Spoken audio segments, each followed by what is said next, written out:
बिस्मिल्लाहिर्रहमानिर्रहीम। मैं आपको अपने इस चैनल CS लर्निंग हाउस में वेलकम करता हूँ। आपकी खिदमत में एक न्यू कोर्स लेकर हाजिर हुआ हूँ जो कि है CSS।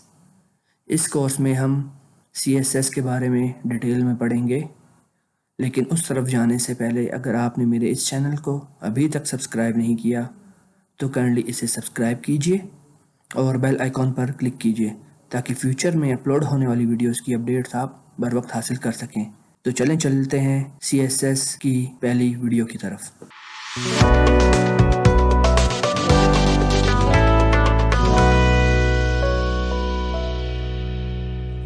What is CSS? CSS stands for Cascading Style Sheets। CSS हम यूज़ करते हैं अपने वेब पेज को स्टाइल देने के लिए, डिज़ाइन को, लेआउट को खूबसूरत बनाने के लिए। इस पिक्चर से आपको क्लियर हो रहा होगा कि ये जो सिंपल है ये HTML होता है जिसमें हम वेब पेज का सिर्फ स्ट्रक्चर क्रिएट करते हैं। अगर हम इस स्ट्रक्चर को खूबसूरत करना चाहते हैं, डिज़ाइन देना चाहते हैं, कलरिंग करना चाहते हैं तो हमें CSS की मदद लेनी होगी और CSS की मदद से हम इसके लेआउट को, डिज़ाइन को खूबसूरत बना सकते हैं। तो आपको डिफरेंस पता चल रहा होगा, HTML सिर्फ स्ट्रक्चर क्रिएट करता है वेब पेज का, जबकि CSS उसमें स्टाइलिंग करता है। अब यहाँ क्वेश्चन ये अराइज होता है कि हम CSS क्यों यूज़ करते हैं। सबसे पहला रीज़न तो ये है कि हम CSS की मदद से स्टाइल प्रोवाइड कर सकते हैं वेब पेज में। दूसरा है कि हम अपने वेब पेज को रेस्पॉन्सिव बना सकते हैं। रेस्पॉन्सिव का मतलब ये होता है कि आप अपनी वेबसाइट को जहाँ भी ओपन करेंगे, चाहे डेस्कटॉप में ओपन करें, चाहे टैब में ओपन करें, चाहे मोबाइल में ओपन करें, जो उसका डिज़ाइन होगा, जो उसका लेआउट होगा, वो उस डिवाइस के मुताबिक ही एडजस्ट होगा। पहले जो वेबसाइट्स होती थी उसमें विड्थ अगर इंक्रीज़ होती थी तो वो टैब में और मोबाइल में भी उसी तरह ओपन होती थी और सही नज़र नहीं आती थी। लेकिन रेस्पॉन्सिव डिज़ाइन की मदद से वेब पेज अपने साइज़ को एडजस्ट करता है और डिवाइस के मुताबिक ही लेआउट में चेंज करता है।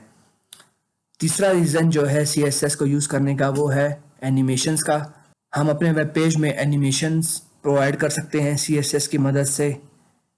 और लास्ट जो रीज़न है इसका वो है फास्ट डेवलपमेंट। पहले HTML में अगर हमने किसी पैराग्राफ में या टैग में कलरिंग करनी होती थी या फ़ॉन्ट चेंज करना होता था तो हम हर टैग में जाकर फ़ॉन्ट का टैग यूज़ करते थे और हमें ये काम बार बार करना होता था। CSS में एक ही बार हेडिंग को या पैराग्राफ को सेट कर देंगे कि हमने उसका क्या फ़ॉन्ट साइज़ करना है, क्या फ़ॉन्ट कलर सेलेक्ट करना है, क्या स्टाइलिंग करनी है, वो हम एक ही बार डिफ़ाइन कर देंगे और उसको हम सिलेक्टर की मदद से कॉल करेंगे। तो ये 4 रीज़न हैं CSS यूज़ करने के। इसमें हम स्टाइलिंग प्रोवाइड कर सकते हैं, अपने वेब पेज को रिस्पॉन्सिव डिज़ाइन में कन्वर्ट कर सकते हैं, एनिमेशंस प्रोवाइड कर सकते हैं और जो डेवलपमेंट होती है उसका प्रोसेस फास्ट होता है।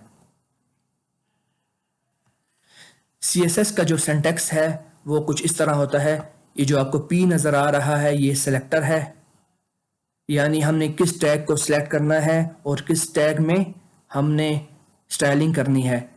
कर्ली ब्रैकेट्स में डिक्लेरेशन होती है जिसमें पहला है प्रॉपर्टी नेम, यानी हमने क्या प्रॉपर्टी यूज़ करनी है और उस प्रॉपर्टी की वैल्यू।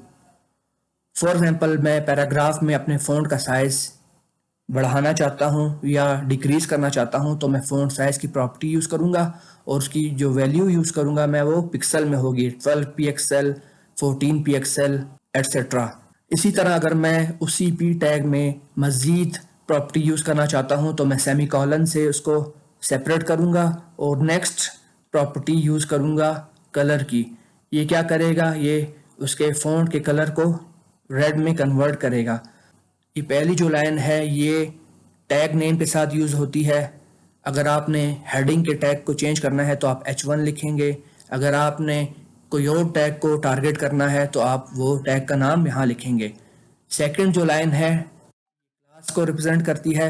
अगर आपने किसी डिव में या किसी टैग में क्लास का एट्रीब्यूट लगाया हुआ है तो उसे कॉल करने के लिए आप डॉट और क्लास का नेम देंगे। अगर आपने किसी डिव में या टैग में आईडी का एट्रीब्यूट लगाया हुआ है तो आप उसको इस साइन से सेलेक्ट करेंगे।